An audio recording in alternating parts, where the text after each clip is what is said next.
Hello and welcome to today's diplomatic correspondence class. I hope you guys are doing well and taking the necessary precaution from this pandemic.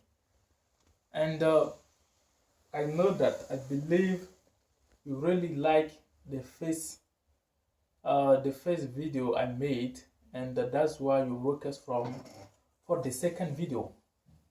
So therefore, um, for those people who were not here for previous class, I'm going to introduce myself. I'm Abubakar Sissoko, a Malian by nationality and studying political science and international relations. So the objective of this class, I'm going to explain how to organize official ceremony or event and how to write an invitation, a message to a diplomat. And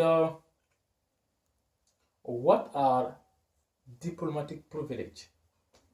So before explaining these essential keywords, I would like to give two simple definition of two different words, dignitary and protocol. So first, dignitary is a person to be important because of his high rank or office, or we can even simply say that VIP. So protocol actually has several meanings, as you know, but here what I'm going to say about protocol is simple. I mean, it might be new for you guys. So protocol means following the procedure to make sure that the official or unofficial event, meeting, it can be a meeting, occasion, or even functions are prepared as is supposed to be. So now the question is, what does mean as is supposed to be? Supposed to mean to plan well. Now the thing is, scoping of function and event, actually, because each function is tremendously important. But briefly, can't explain all. Briefly, the most important is the scope should be clearly identified. For instance, the budget, the desired outcomes of the event, and the purpose, audience and guests, etc. And also, we should not forget to organize a committee, because now we have to establish a committee in the way that who is going to be responsible of that duty, or who is going to be responsible of such duty. Everybody in the team must know his role. And also, cultural issues. Cultural issues is really important, because I'm saying that, for instance, someone that is going to be international event, people come from different countries, Burkina Faso, Ghana, Turkey, Australia, different countries. So it's going to be a big opportunity for you to know those cultural, because it's going to be a cultural event. And also to set the exact time as soon as possible. And don't forget to choose a venue, because when you're going to choose a venue, the venue must be suitable of all the guests.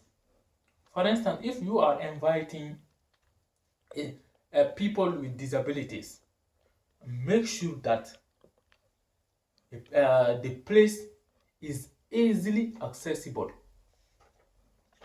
And also, we should not forget to mention if you are going to invite a principal guest, I mean, a owner or a member of the government, firstly, or a prime minister of a country, write a letter. After writing a letter to him, and within that letter, give a lot of details. I mean, that the prime minister can understand. So give detail, and after that, don't forget to provide your contact below. And after that, the most important is request. IVSP.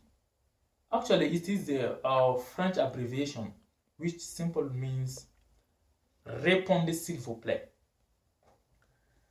at that particular time. And after that, we should not forget the order of the speaker. I mean, because most of function is introduced by the master of the ceremony. And also guest list.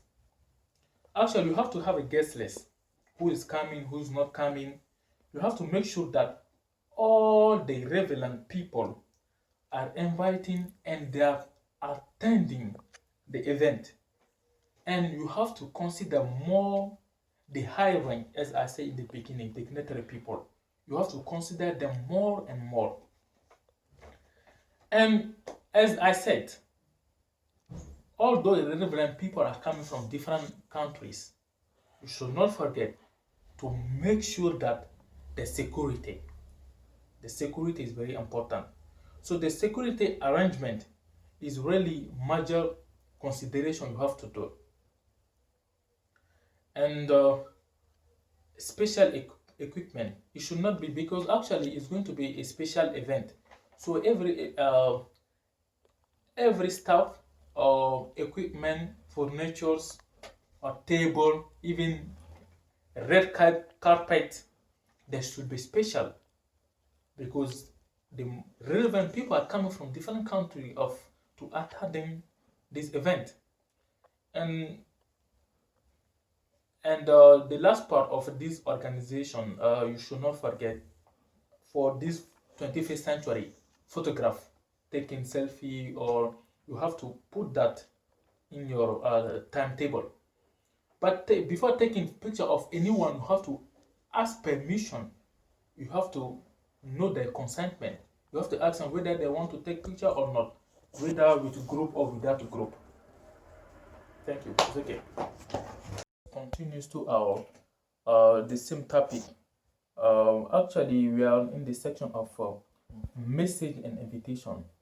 How do you write message and invitation, and how do you send the message to a dignitary person? So it's very simple. First of all, let me explain how to write a message of congratulation, because there are three types of message: congratulation, condolence, and thanks. So first, I'm going to explain how do you write congratulation message. His Excellency, that should be above of the letter, and chair of the council, and then minister of maybe education or transport, anything can be. So, and the message of congratulation is usually sent in telegram. You should never forget that. It's usually sent in telegram, generally. So then let's start. On the occasion of your Excellency, an appointment of the chairman of the Council of Minister of Education or Foreign Affairs or Transportation or whatever, I would like to extend to you, on behalf of any government, it can be Turkish government or Guinean government or Ghana government,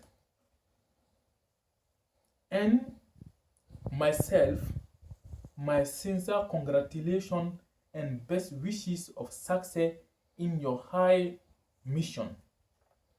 And here, what we have to take attention is, we should all the pronouns I, my, or your, they should be in capital letter.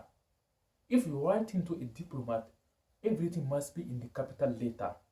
So we should never forget that one. Okay, how do you write a message of thanks? Actually, it must be laconic. So it should not be more details, just laconic. Therefore, you are thinking, for instance, you went to the official meeting to a place, and then you have turned back to your country, and then you are sending a gratitude, your gratitude of that country. Therefore, you are going simple, you are going to say that on my return to my country, it can be any country, a part of the world, to Canada or to Benin. So, on my return to Benin, following my visit to your Y must be in the capital letter. You should not forget that. Your beautiful country, and then you will express your gratitude and the one hospitality they have shown up to you. Then just briefly you will explain that. And also the last message is a message of condolence. And you know, then we write the message, this particular part of death or disasters of a country. So let me take a different country again, monarchy country. So then we say that His Majesty, because it's now different country, His Majesty. And then King of Morocco or King of Saudi Arabia. We just look at just example for you to more understand. And you will, as I said, very short. I'm deeply distressed to think of the passing away of your dear mother or your dear father or your dear son, of your dear both your daughter. It can be anyone. So of your Y must be in the capital letter. You should not forget that. And at the beginning, everything, all the pronoun must be in capital letter.